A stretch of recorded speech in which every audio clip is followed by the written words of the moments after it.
Yaradan elə gözəl yaradıb səni. Baxdıqca doymuram gül camalından. Bircə arzum var mənim, görəydim səni. Yoruldum sensizlikdən, yandım halından. Geceler şeklin düşür yadıma. Sanki danışırsan sessiz bakışlar. Elim çatmır sənə, qalmışam uzaqda.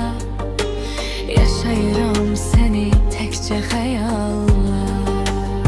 Sən qürbət eldəsən, mən vətənimdə. Yoxluğun darıxdırır məni bu eldə. Gələ bilməsəm də yanına sənin, alışıram, yanıram öz vətənimdə. Sən qürbət eldəsən, mən vətənimdə. Yoxluğun darıxdırır məni bu eldə. Gələ bilməsəm də yanına sənin, alışıram, yanıram öz vətənimdə.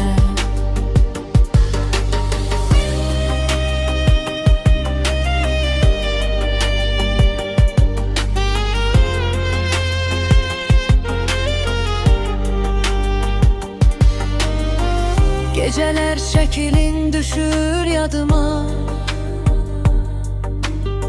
Sanki danışırsan sessiz bakışla. Elim çatmır sənə, qalmışam uzaqda.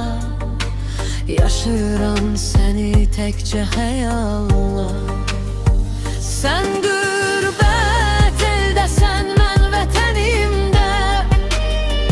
Yoxluğun darıxdırır məni bu eldə.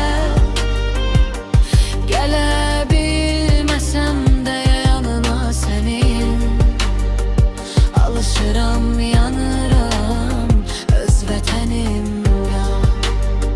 Sən qürbət eldəsən, mən vətənimdə.